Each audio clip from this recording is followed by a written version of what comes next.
Welcome to CloudPhysics. My name is Irfan Ahmad. I am the Chief Technology Officer at CloudPhysics and one of the co-founders. I also run the product management and the engineering teams at CloudPhysics. Prior to CloudPhysics, I was at VMware for about 9 years, where I worked on several flagship products that are in the Enterprise Plus edition of VMware, including Storage DRS and Storage I/O Control. I was a tech lead for the DRS team. And during my time at VMware, I also worked on everything from virtual interrupt coalescing to the virtual machine monitor, as well as the ESX kernel. So I wanted to talk a little bit about underneath the hood and do a technology deep dive about how CloudPhysics actually works. We get a lot of questions, a lot of curiosity about how is the system actually working underneath the surface. So the first thing I want to do was to blurt out this diagram and talk about the architecture in a little bit more detail. So on the bottom left, you'll see a customer's environment.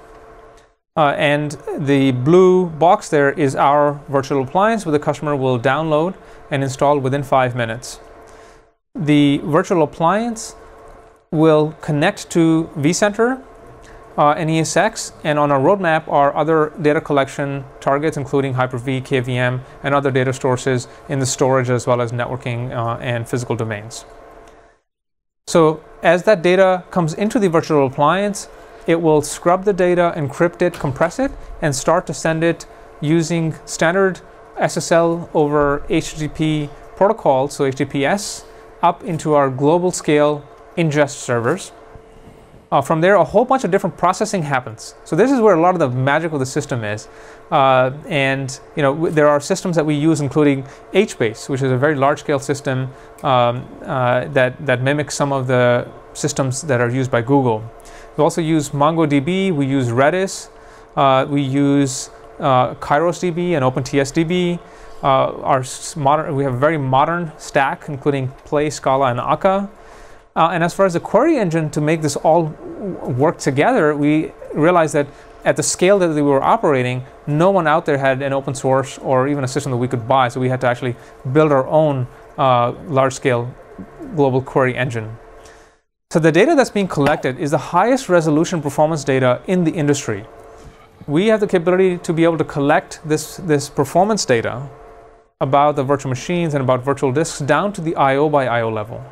In fact, we collect data at a much higher resolution than even VMware's own products. And there's a reason why we do that. Because to be able to provide the insights that we want to provide, including things like predict for a particular environment, what would happen if you were to change the cache configuration. To be able to do those types of predictions, you need access to very high resolution performance data.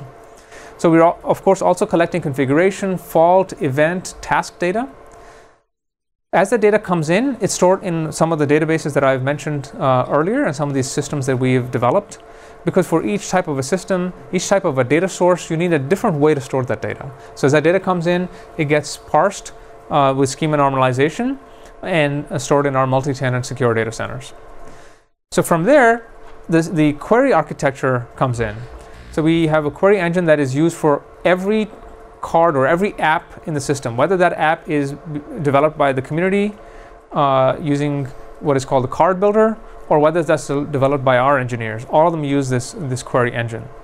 The result of it finally is those queries and those analyses and those recommendations using this query engine end up showing up in your browser. So when you're on a browser and you go to cloudphysics.com, you log in, what's happening is real time, all this activity is happening in the back, and your data is being analyzed and parsed.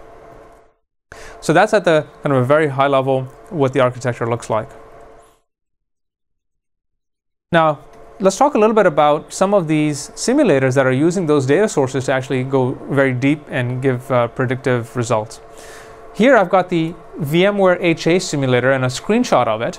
So this is an actual screenshot of a particular customer's environment and some simulation results there. The key here is that we're doing a what-if analysis to look at some scenarios about how this customer could improve the trade-off between availability and efficiency of their environment. Now, as you know, VMware HA is actually notoriously difficult to set up and get right.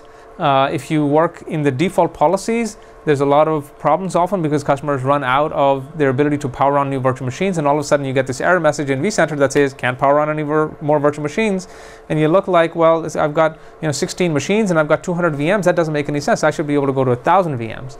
Well, that's the sort of answer that you can get straight from this simulator by going in and saying, well, where's the bottleneck? What if I tweaked a certain virtual machine CPU reservation, or a certain virtual machine's memory reservation, or if I tweak the parameters of the VMware HA policy, or you know what if I change the HA policy entirely? What would be the result? What would happen in terms of that trade-off between efficiency and availability? So you can project from that the cost of the configuration decision that you're making, and this is one of our most popular tools, which is the HA Simulator. Another example of a data center simulator is the SSD cache benefit analysis. Now, the way that works is actually really, really interesting and powerful. What I'm showing here is a very simple graph, and what that graph has is on the x-axis the cache size, and on the y-axis the performance benefit. Now, we know that the more cache that you add, we know intuitively, the more cache that you add, the more performance benefit you're going to get, right? But what most of us don't realize is, unless you have access to the type of data that CloudPhysics has, and unless you have built the simulators at the very fine accuracy and granularity that CloudPhysics has built, you don't fully understand the trade-offs. And so if you look at that curve, you'll see a lot of knees in that curve, right? So flat regions and peaks. So if you, in your data center, were to buy, in this case, let's say, 50 gigabytes of cache for that particular single workload, right? You will not get any more benefit than if you bought 20 gigabytes of cache, okay? Because that region is flat. There's no performance improvement there. Now, if intuitively, this is because the workload, the working set is not fitting inside the SSD, okay? Because it's constantly thrashing. And in fact, what you should do is buy either 100 gigabytes of cache or 20 gigabytes of cache, and everything else in the middle is a complete waste. Now, what we can do from this is, and then this is a service that we run for customers all the time. It's available. You can buy it today. And what we do is we actually take this result and then aggregate it and give customers an accurate estimate of these are the sets of virtual machines and virtual disks that will actually benefit from caching, and these other ones won't. And it's remarkable how often we find customers who say, well, that workload, I really need to optimize it. I need a cache. I need an SSD cache, tell me how much. And we'll do the analysis and realize no matter how much cache we throw at it, it's not going to see a performance improvement because it's, that's not the bottleneck for that. Do cache vendors hate you because of that? No, they don't. So the question was, do cache vendors hate us because of that? They don't, because what they would much rather have is a happy customer because the customer deployed it correctly and sized it correctly, okay, than a customer that's disgruntled because he buys a whole bunch of things, doesn't know what the benefit is going to be, brings them in their environment and doesn't see the benefit and doesn't see the ROI. So they're much happier with us. In fact, we're partners with several of them, and they use us in pre-sales engagements so that they can size for their environment. Yeah, Paul brought that up earlier. I think that's a great thing. Like as a product, like that's effectively what you can do is you can enable a lot of partners and vendors to say like, yes, these are realistic views. We always think that we're doing something original with our designs. Yes. But we're not. We think we're wildly over-provisioned. We aren't. We think we're under-provisioned. We aren't. Like these, when you work out the averages, you realize we all kind of land in about the same range. But this is probably one of the hot ones. Other than HA Simulator is one of my faves. I love it. Yes, absolutely. But this is really going to drive the caching vendors towards being able to set per VM policies, because you'll see this VM has a working set that's only 5% of its storage footprint, whereas I've got a VM over here where it's 30% of the storage footprint. Right. Per VM policies is going to absolutely be driven out of this. Absolutely. So per VM, this is actually per virtual disk. We can get down to virtual disk. So the nice thing about being at virtual disk is you can always aggregate up. You can go from virtual disk into VM level, into data store level, or groups of VMs or cluster levels, and that's what we do. So we'll do these analyses and actually aggregate that up for our customers. Do you have similar simulators also for example, from moving from iSCSI 1 giga to 10 giga, or on the storage side, or something that you can change in the storage to improve your situation? So this particular simulator doesn't handle that situation. So, but we're always adding more simulators, and we'll go investigate that one to see. It's the way that you described is actually very trivial for us to build. It's a very simple queuing model to be able to build that. But if we see a lot of that problem, we'll just go build it. That's one of the key things for us, is that we can turn around features very, very quickly. Because of our architecture, because we're SaaS, we hear from customers things. Sometimes my engineering team will go in and within days deliver that feature to customers straight over Twitter, right, without even a phone call. But that's the sort of stuff that we would love to go back and investigate a little bit more. Thank you. Do you have any way of mapping actual workload in terms of number of users onto, so to say, if I add 10,000 Exchange users, how will that impact my environment, rather than if I add 12 gigs of cache or whatever it is, to kind of look at it from the application perspective? Yeah, so we're working on some things in the future where we can do load simulation, but for now that won't be at the application level. But what we can do is, because we see IO by IO level traces, we have a very accurate model of what your environment looks like right now. So if you help us project that forward, it's very easy for us to put that back into our models. But it's not yet at the application level. It's at the infrastructure layer right now.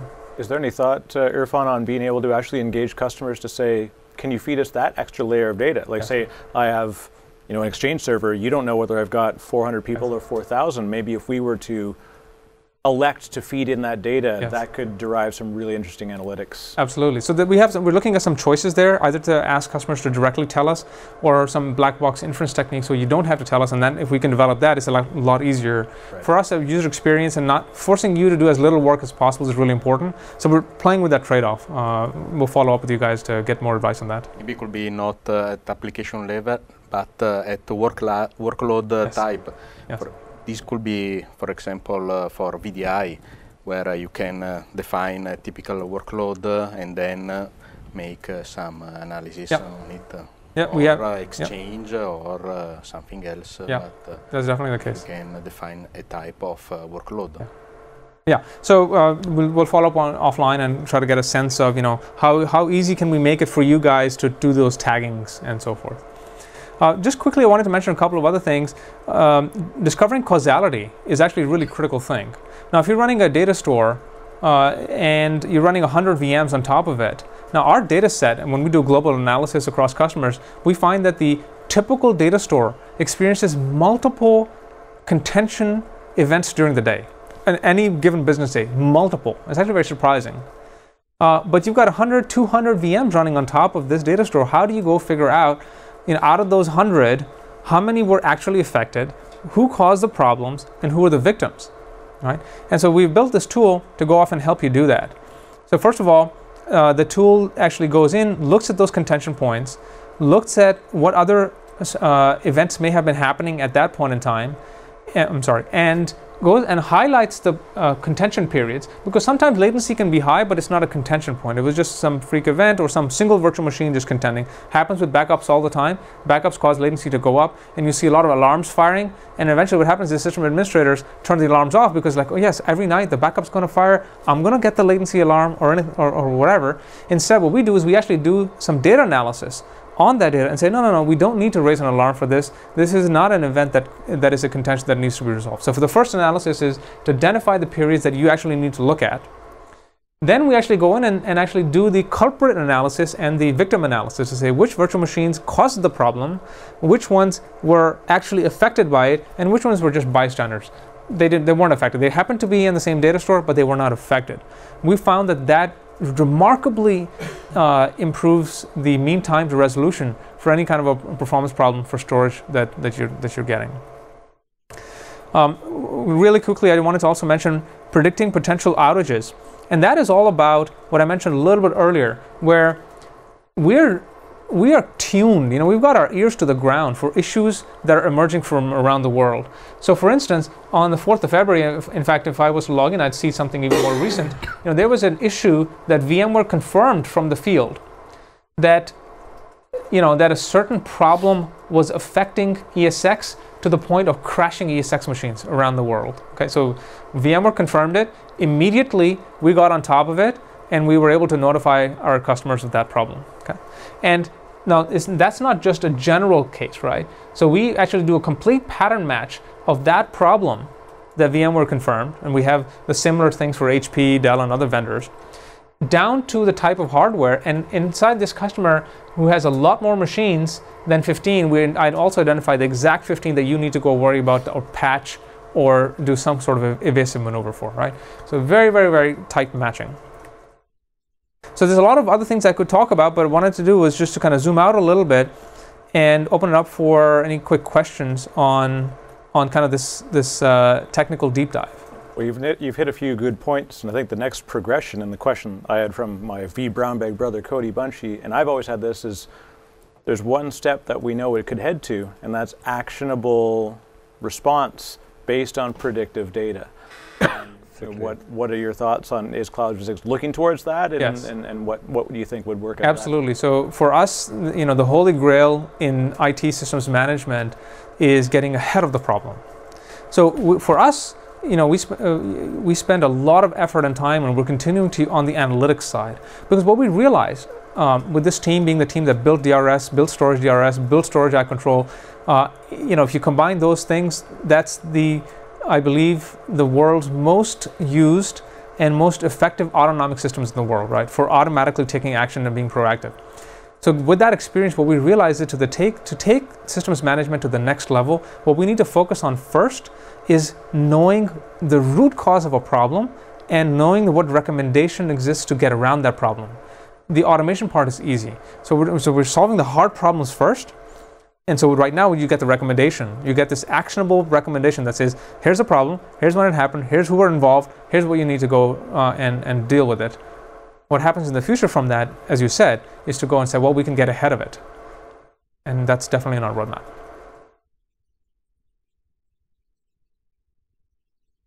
So of course, as I mentioned, we're collecting data streams from all sorts of different data sources, and we take that data and do all kinds of complex event processing on it as it comes in. So it's all of that is done real time across our distributed data source, and then different subsystems get engaged, right? There's the prediction engines, there's the notification engine, there's the analytics engine, and all of those work together so that the formula that I started with, which is using big data to learn how to do systems management better, notice events from around the world and use those to get ahead and help our customers be proactive, applying our data center simulation and resource management techniques, the patent pending stuff that I mentioned, okay? And the result of all of that should be actionable analytics, should not just be more data. You can't take data, apply techniques on it, and spit out data. That doesn't work. You have to actually change the paradigm, and that is going from data into actionable answers and real results.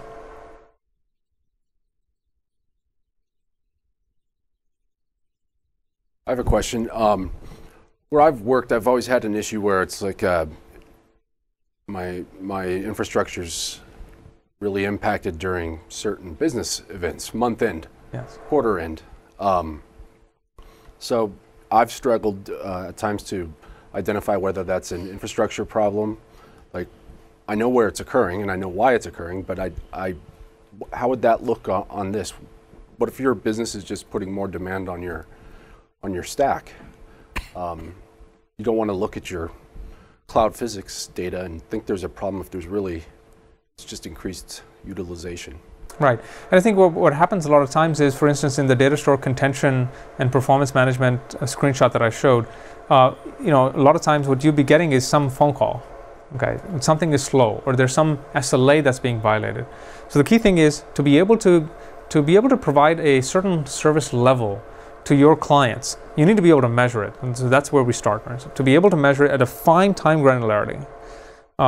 Because if a virtual machine cannot make progress and you're using, say, VMware VC Ops, which is looking every 5 minutes, right, that's going to get averaged out. Your tools are not going to show you that a problem actually happened. So that's where the first thing is. To be able to do service level assurances, you have to be able to measure at the time scale that those applications are making progress, not at the tools that are popular today. But beyond that, there are times, yes, where you come in, you see a contention, and you say, look, I'm going to not worry about it. But if you do want to worry about it, right, you need to know at that point in time, right, where are my priorities, which workload is a high priority workload, which work is a lower priority workload, and that's the sort of area where we're going to give you recommendations that are going to be very specific. So for instance, using storage eye control, what can you do using storage eye control, right, so that your more important workloads can actually make progress, maybe your less important workloads can take a backseat for those few minutes of a day that those problems are really pronounced. So if you can get that sort of a recommendation, very actionable recommendation, you might be able to avoid purchasing a new piece of hardware because now you've managed your workload a little bit better, right? And there's other recommendations that come into play as well, right? With storage DRS, how to configure, how to move things around, how to move virtual disks, all that sort of stuff. A lot of my virtual workloads are steady demand throughout the day. I can predict a login storm. I can predict when the array is going to be under a lot of load. What I can't predict is when somebody's kicked off an index job inside the engineering virtual machine. That's right. And that's a huge bursty impact on the that's right. on the SAN. So right. So I mean, we should talk offline. We have the tools to be able to go and help recommend to say, look, here's how you do it, so that the things that are less important but should still make forward progress should be compressed in the following way. Do you have any plans to bring in application level knowledge, for example, with agents or something to be able to report back, SQL transactions per second or something, and correlate that data with what's going on in the virtual infrastructure? We're starting to see some customers ask for that. We actually have plans around working with partners to do that, because we have several people in the industry, several companies in the industry that are very friendly, who have done a really good job of that level of analysis. Okay. And it's very easy, given our architecture, which is all API driven, all service oriented, and REST-based APIs, for us to integrate. So that's an area that we're looking at actively to provide that end-to-end. And the other thing is, if you look underneath the hypervisor layer, right now the statistics we have are looking down from the hypervisor, which are pretty powerful, but sometimes there are certain things happening inside a storage array that you ought to be aware of and be able to put into your correlation engine, so it's not just at the VM hypervisor data store level, but also at the LUN level. That's the other thing that we're very carefully looking at to say, where's the first step that we take? We'd love to get feedback on what's the first API layer in the storage management layer to dive into. And then some products, the recommendations for remediation when there is a performance problem, they're relatively simplistic. This VM needs more RAM, add more RAM. But how complex do you all get? Do you recommend using, if people have misconfigured DRS or they haven't turned on DRS, or? The thing is that if you kind of look at the list of possible recommendations, it's not like they are a long list of the total sets of things that you could recommend. The trick in the trade is how much confidence you have that the recommendation that you're making is actually going to solve the problem. So the complexity is all behind the surface. So for instance, oftentimes you'll have tools. I was visiting a customer in New Jersey 2 weeks ago, and this issue came up, and they said, well, I want you to solve such and such problem. I said, well, you have a tool already. I know, because you've already told me you've bought a tool for that purpose. Why are you not using that? Why are you asking my tool to solve this problem? And he said, look, I can't trust it because it gives me bogus results. And as you go into the depths of it, you realize that yes, people have just implemented heuristics in maybe in a rush or whatever you want to say, and have not really applied data science to the problem, domain-specific modeling to the problem. And yes, so it looks like you can get by with 2 vCPUs, right? And so you just recommend 2 vCPUs, and all of a sudden you realize no, that's not really the case. This is a multi-threaded application. When it needs more vCPUs, it needs them. Okay, and the same thing with memory. People recommend a certain memory size and get that wrong. So really the issue is how trustworthy are algorithms that are working behind the surface. And yeah, recommendations will be the usual set of recommendations, but will they be accurate and will they be correct? I can tell you, if you could get into the database layers, David brings up great points at application layer, because I've got a few DBAs that I want to shove their face into a monitor and say, look, it's not your true. Query. You don't need this, and this. Like the data points that we always get hit on is like, these are the recommendations based on previous physical builds. And in virtualization, we find that we've gotten rid of those limitations. Yeah, and exactly what happens is, a lot of times, 9 times out of 10, when I was at VMware, and since then, my experience is that if you have a performance problem, it's going to be routed down to storage. If it's a performance problem that gets resolved, it got resolved because of storage, right? 9 times out of 10. And so one of the things we look at very carefully, and especially in the SSD caching modeling layer, is that we can actually get workload shapes. So today we do that with customers. Whenever they have a problem, we help them out directly. We're also thinking of productizing that. We'd love to get feedback from all the listeners and viewers on that.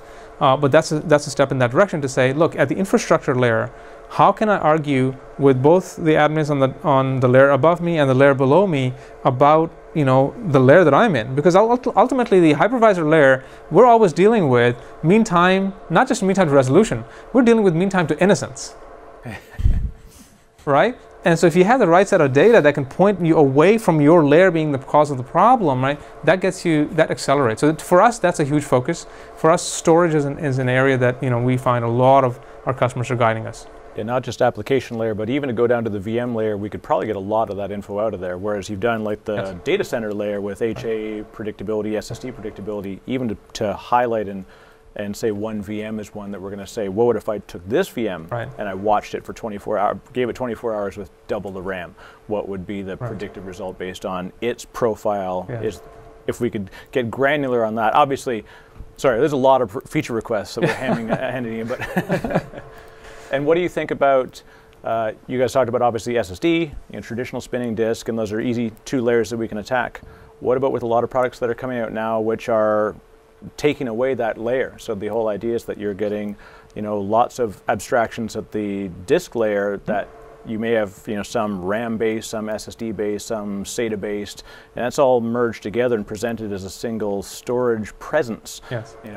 Now what can you see to the depth of that? Like you may not necessarily know whether it's truly SSD or RAM based underneath it. Yeah, because ZFS has its own meters and metrics that you look at to see what's hitting the cache. That's right, that's right. The cache isn't even necessarily SSD, it might be RAM.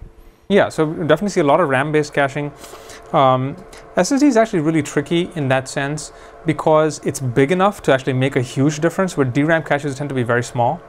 And so a lot of thrashing happens. DRAM caches tend to only help with reuse of blocks on disk that are very quick, but SSDs can help across a day. So we see some of those patterns that I drew on the very far right on that curve that I showed you, the SSD decision curve that we generate, that some of those spikes are incorporating working sets that are across days. So that's why SSDs are really, really tricky to get right, because the working set spans across days, right? If you can imagine 100, 200 gigabyte working set for a database, right? Well, parts of that is not going to be reused till tomorrow, but that's where your biggest benefit is going to come from. So for us, so we're making definitely progress in that direction. As arrays get more complicated, we have more work to do, but we've got the world experts in black box modeling, not just the modeling that I've shown you before. So we're making very good progress at it, and that's exactly where the big worldwide data set actually helps you, because now you can talk about all the different pressures that those devices are seeing, that we're seeing not just one array's worth in your environment, but thousands of them across the world, and really be able to build models on top of that. But it's a rich area for future growth. Do you find that you have to convince customers regarding the differences between monitoring and management? Personally, a lot of people think once they have, a green light and a red light, that they're managing their environment, whereas that's completely, away from the reality of actually proper planning and, planning ahead, capacity management, that kind of thing. So I think we're in the no club. We know that we have to tell the boss, we got to show the boss the green or the red light, but when it's red, right, we have to figure out what's going on. And so routinely, when we talk to the CIO, that's what he wants to see, and that's great because we have that level of visibility using our cards. The card face will tell you the color. You'll be able to figure that out pretty quickly from there. But for us, the real problem is not at that layer, because that's just monitoring and some drawing some different colors. The real problem is, what are you going to do about it? I've noticed an anomaly. Which layer is it in? So that, to us, that's the real focus, because I think that's where we spend our time resolving those problems. And in planning, right? Planning is another area where, if you talk to the right person inside an IT organization, you show them some of this stuff, it's an easy sell. So some of your cards right now look at whether or not I should keep my workloads in my own cloud, or whether or not I should move them to Amazon Web Services, and how much it's going to cost and things like that. That's pretty neat. What happens once the workloads are moved to Amazon Web Services? Can you then monitor them and see what's still going on there, or is that kind of a black box that you... So right now we have not done instrumentation inside AWS.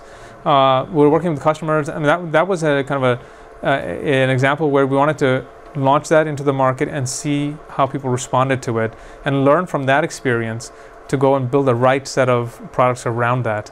The other example of that I think has actually been pretty powerful is the VCHS, VMware's hybrid cloud advisor, which actually does a very similar analysis, but instead of taking your private cloud and simulating that private cloud inside AWS, it's taking your private cloud, simulating that inside VCHS, because that's a little bit more of an apples to apple comparison. And there we can actually, you know, grow to point to both directions. Now we've been asking VMware to open up some of those APIs a little bit more, but as soon as that happens, you know, we can actually do the end-to-end analysis there. And there's several other service providers who are our customers who are actually asking for a little bit of that. So we'll see how that develops in the future.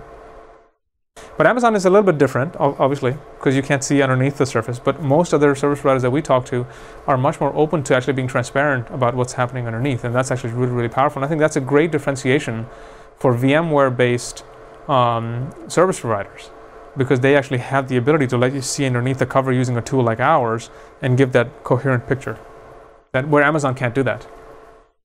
Does VMware currently use your analytics to then help product management or support? I can't talk about that. So yes. Well, that brings up a good question. Of course, you came out of, you know, the real brain trust of VMware and their really great product space. Do you find now that you're outside of it that now it's tough, because effectively you're not that you're a competitor, but you have a different access to that information? Obviously, you know, the way that you built that, it's not like you took that IP out and rebuilt it here. Yes. But it's more that you had a real deep understanding. Is there a thought that, you know, at 6.0 that suddenly they may change the game and it's going to be a rough catch-up potentially for you guys? Or is it you're just basically focused on deliver me an API, we work against the API, and that's always going to be the layer that you work on? I mean, VMware's been a great partner with us. We have no complaints.